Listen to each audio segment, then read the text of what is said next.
Shalom. Aujourd'hui, une fois de plus, Jérusalem et tout Israël se sont réveillés ce matin au son des sirènes du pays en raison d'une nouvelle attaque de missiles balistiques de l'Iran contre la population civile d'Israël. Ma famille et moi, nous avons couru nous réfugier dans ce bunker pour nous protéger de l'attaque. Ce que je voudrais faire aujourd'hui avec vous, c'est vous montrer notre réalité, vous montrer les détails de notre refuge et vous expliquer ce qui se passe réellement dans cette guerre et surtout pourquoi elle a lieu en ce moment. Alors, si vous êtes prêts, commençons. Ce bunker, nous sommes maintenant dans mon immeuble, j'habite 2 étages au-dessus et ici, c'est le bunker classique des immeubles en Israël, en fait des immeubles un peu plus anciens. Depuis la création de l'État d'Israël, Israël est constamment attaqué et c'est pourquoi le pays doit se protéger. À la fin des années 40, au début des années 50, tous les immeubles ont commencé à avoir ce type de bunker jusqu'au début des années 90. Donc, notre immeuble date justement du début des années 90. Alors, nous avons ce qu'on appelle le Miklat Meshutaf, un bunker collectif. Et nous allons maintenant y entrer. Vous pouvez voir ici, vous n'avez aucune idée du poids de cette porte et à quel point elle est renforcée. Vous pouvez entrer ici avec moi. Donc, justement, l'idée de ce bunker, c'est que lorsque les sirènes retentissent, malheureusement, cela arrive depuis le 7 octobre, cela arrive en réalité, on entre ici. Et on se ferme ici à l'intérieur du bunker. Ceci est conçu pour résister à de grandes attaques. Donc la porte, comme on l'a déjà vu, c'est une porte contre les impacts électricité de France, même si le missile ne tombe pas exactement ici, mais tombe à proximité. Très souvent, l'impact, cette onde de choc, peut causer de très gros dégâts et des pertes humaines. Donc, ceci est une porte anti-impact et tout le bunker est fait de béton renforcé, ce qu'on appelle du béton armé. Selon la réglementation israélienne, le minimum est de 30 cm, mais ici, vous pouvez voir, les amis, que mon bunker est bien plus épais que 30 cm. Il est considéré, selon les normes israéliennes, comme vraiment très renforcé pour un bunker d'immeuble. Ce n'est pas un bunker public de la mairie. Et ici, ceux qui entrent au moment des sirènes, c'est notre famille, tous nos voisins, évidemment, et il y a aussi d'autres personnes dans la rue qui passent et veulent entrer, bien sûr. Tout le monde dans l'immeuble va aussi ouvrir les portes pour les accueillir. L'endroit n'est pas le plus glamour. Vous pouvez voir qu'esthétiquement, il est très, très simple, mais il a été conçu pour protéger des vies. Des milliards de dollars sont investis chaque année en Israël, aussi bien par le secteur privé que par le secteur public, pour protéger la population. Ce n'est pas évident qu'un immeuble résidentiel à Jérusalem doive avoir tout cela, mais malheureusement, c'est notre réalité. Alors, laissez-moi vous montrer un peu ce que nous avons. Nous avons ici des toilettes, justement parce qu'on ne sait pas combien de temps il faudra rester ici dans le bunker, et c'est pour cela que nous avons des toilettes, 2 en réalité. Il y a celle-ci et celle d'à côté. Nous avons ici une radio très simple, mais qui est importante parce qu'ici à l'intérieur, il n'y a pas de signal Internet, il n'y a pas de réseau téléphonique. Donc ici, au moment où tu entres dans le bunker et que tu fermes la porte, tu es déconnecté. Donc, tu dois utiliser d'autres techniques pour communiquer avec le monde extérieur et pour comprendre ce qui se passe. Et c'est justement pour ça qu'il y a ici la radio. Et donc, quand la sirène retentit, tous les voisins entrent, ferment la porte et on fait vraiment silence pour pouvoir écouter ce qui se passe à la radio. Ici aussi, les voisins ont leur sac avec de la nourriture, des collations. C'est surtout important pour les enfants. Alors ici, il y a des petits jouets, des petits camions. Ici, c'est une valise pleine de Barbies aussi pour les filles de l'immeuble. Des jeux de cartes, donc c'est une réalité triste à laquelle les enfants s'habituent. Ils s'habituent à entendre la sirène. Imaginez, mon fils de 3 ans et demi connaît le mot bunker, sirène, tout en hébreu évidemment, mais il connaît toute cette réalité. Donc il dit, la sirène sonne il sait, il n'a pas besoin d'explication. Dès que la sirène commence à retentir, il sait qu'il faut mettre ses chaussures et descendre au bunker. Et là, on étale un tapis par terre qui est rangé dans le coin. On sort les jouets, ils jouent, ils prennent un goûter. On essaye de garder le plus de normalité possible, même en temps de guerre. Mais on vit dans une réalité où, dans le bunker de notre immeuble, on doit avoir des jouets pour les enfants et juste à côté des jouets, il y a des masques à gaz. Ces masques à gaz, vous pouvez voir qu'ils sont bien poussiéreux, ils ne sont pas utilisés, mais dans les années 90, pendant la guerre du Golfe, Israël a commencé à être attaqué par l'Irak et il y avait donc une peur des attaques avec des armes chimiques. Le gouvernement a alors distribué des masques à gaz à la population. Donc certains voisins ont apporté leurs masques à gaz et les ont laissés ici. Moi aussi, j'ai les miennes dans mon appartement, mais elles sont là-haut. Je ne les ai pas apportées ici. Parce qu'en réalité, on n'a pas besoin de masques à gaz à cause des filtres. Laissez-moi éteindre ça un instant. Ça, les amis, ça, c'est un filtre qui en hébreu s'appelle abak. Ceci est un filtre pour se protéger contre les armes de destruction massive. A, c'est pour atomique, B pour biologique et K, en réalité, serait pour chimique. Ceci protège contre les attaques atomiques, chimiques et biologiques. Donc, il y a tout un système de filtration ici pour que si jamais un de ces types d'attaques se produisait, nous soyons à l'intérieur protégés non seulement contre la menace actuelle, qui sont les missiles balistiques, parce que ce qui menace aujourd'hui Israël, Jérusalem et sa population, ce sont justement ces missiles balistiques. Mais aussi dans le passé, nous avons eu d'autres types de menaces. Donc vous pouvez voir qu'il y a ces filtres partout. Nous aussi, regardez, laissez-moi vous montrer. Nous avons ici des sorties de secours, donc normalement les bunkers comme celui-ci sont construits en sous-sol. Donc si quelque chose arrive et que l'entrée principale a été bloquée, on peut ouvrir ceci, sortir par un tunnel, arriver dans la rue et se sauver. Donc justement ici, on voit deux de ces sorties de secours. Mais pourquoi utilisons-nous ce bunker ces jours-ci? Quelle est la guerre que nous vivons en ce moment? La guerre entre Israël et l'Iran n'a pas commencé il y a 10 jours avec la première attaque d'Israël contre l'Iran. Ce conflit actuel a commencé en 1979 lorsque la République islamique a pris le pouvoir en Iran et depuis lors, il prêche la destruction d'Israël, des États-Unis, de l'Angleterre, de l'Arabie saoudite et de l'Occident. Tous ceux qui pensent différemment de la République islamique. Eux, les amis, sont contre les droits des femmes, les droits et l'indépendance des chrétiens et des juifs, tous ceux qui sont différents. Et si vous ne me croyez pas, il n'y a aucun problème. Écoutez de leur propre bouche des dirigeants de la République islamique d'Iran. Hussein Salami, qui était le commandant en chef du corps des gardiens de la révolution islamique, a dit ceci: « Nous prévoyons de détruire l'Amérique, Israël et leurs partenaires et alliés. Nos forces terrestres doivent nettoyer la planète de la souillure de leur existence. » Et il ne s'arrête pas là. Il dit aussi ceci: « Nous les combattrons à l'échelle mondiale, pas seulement en un seul endroit. » Notre guerre n'est pas une guerre locale. Nous avons des plans pour vaincre les puissances mondiales. Vous avez entendu?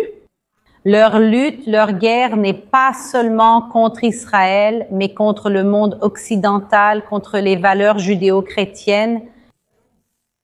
Et d'ailleurs, ils appellent à Israël le petit Satan. Vous savez, pour eux, qui est le grand Satan? Les États-Unis. Et c'est pour ça qu'on doit écouter ce qui sort de leur bouche, parce qu'ils ne mentent pas. Ce qui se passe, c'est que les médias ne transmettent pas toujours toute la vérité ou essaient de réinterpréter. Les gens ne savent pas interpréter. Écoutez de leur propre bouche, il y a 7 ans, ce qui s'est passé au Parlement iranien bien avant que la guerre actuelle n'ait officiellement commencé. Écoutez ce qu'ils ont fait et ce qu'ils ont dit.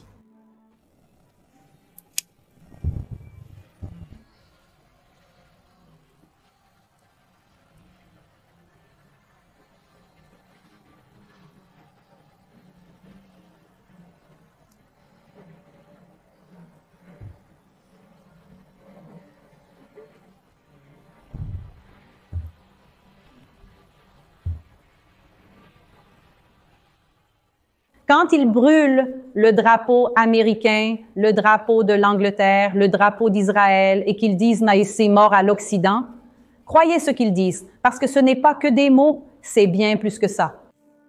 Car depuis lors, depuis 1979, l'Iran n'a pas seulement parlé, ils ont organisé des centaines d'attentats et d'attaques contre des lieux en Occident, comme l'attentat à la bombe contre l'ambassade américaine à Beyrouth, au Liban, en 1983, lorsqu'un véhicule piégé a tué 63 personnes. Également en Amérique latine, à Buenos Aires, en Argentine, il y a eu l'attentat contre l'Association mutuelle israélite-argentine. Le 18 juillet 1994, une voiture piégée a détruit le centre de l'Association mutuelle israélite-argentine de la communauté juive, tuant 85 personnes et en blessant plus de 300. Je ne peux même pas vous raconter tous les attentats organisés, orchestrés et financés par l'Iran, sinon nous passerions ici des heures et des heures rien qu'à en parler. Mais tout ce que vous voyez à l'écran, ce sont quelques-uns de ces attentats. Et ils font cela non seulement avec leurs propres soldats de la garde révolutionnaire. Ce qu'ils ont fait depuis 1979, c'est créer, renforcer, armer et financer des groupes terroristes dans tout le Moyen-Orient et même au-delà. Le Hamas à Gaza, le Hezbollah au Liban, les Houthis au Yémen, la garde révolutionnaire iranienne qui est aussi présente en Irak et tant d'autres encore. Et encore une fois, ce ne sont pas mes paroles, ce sont eux-mêmes qui le disent et qui se vantent de financer le terrorisme. Selon l'ordre du guide suprême de l'Iran, toute la puissance de missiles que vous voyez à Gaza et au Liban a été créée avec le soutien de l'Iran. Et c'est pour cela que depuis des décennies, le problème des missiles est constant en Israël, parfois plus, parfois moins. Mais des dizaines de milliers de missiles ont été lancés par les terroristes dans la bande de Gaza et au Liban contre Israël, tuant des Israéliens, des Juifs, des chrétiens, des musulmans, tuant aussi des Palestiniens. L'escalade de la violence iranienne a continué, jusqu'à ce que l'Iran, alors, l'année dernière, en 2024, lance 2 attaques directes de missiles balistiques contre Israël, en avril et en octobre. Et cela a vraiment représenté une escalade de la violence parce que quand on parle des missiles iraniens, ce sont des missiles beaucoup plus puissants que ceux utilisés, par exemple, par le Hamas et le Hezbollah. Et ils ont lancé plus de 200 missiles balistiques à chacune de ces reprises. Et le principal, c'est de comprendre que les cibles de ces missiles étaient des cibles civiles. Ils ont lancé ces missiles sur des zones résidentielles, touchant des immeubles, des crèches, même une synagogue à Bnei Brak et une mosquée à Haïfa, la mosquée Al-Jarina. Et il y a quelques jours à peine, un missile balistique iranien est même tombé et a détruit une partie de l'hôpital Soroka, l'un des principaux hôpitaux du sud d'Israël, situé dans la ville de Beersheba. Et ce qui s'est passé là-bas, je pense que ce n'est rien de moins qu'un miracle, car quelques heures avant que le missile ne tombe et ne détruise les 2 étages supérieurs de toute l'aile chirurgicale, la direction de l'hôpital, voyant que les missiles étaient dirigés vers les zones civiles, vers les hôpitaux, les crèches, les écoles, a compris qu'il serait une cible potentielle.